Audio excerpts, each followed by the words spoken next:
The law of armed conflict applies to belligerent parties when war breaks out. All other states may either decide to also take part and become co-belligerents, or may decide that they want to refrain from taking part in the conflict and become neutral states.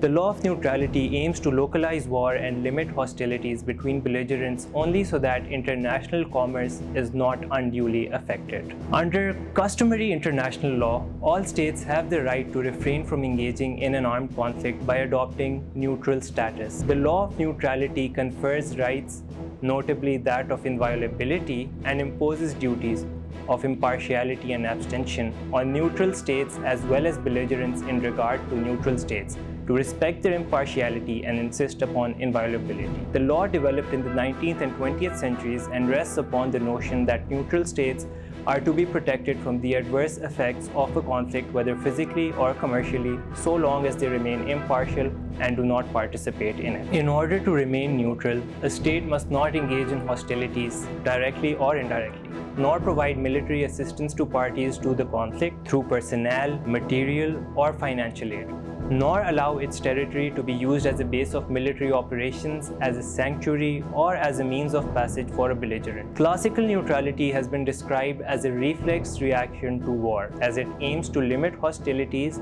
and to between belligerent parties only. However, recently the law of neutrality has been subject to some criticism for being outdated.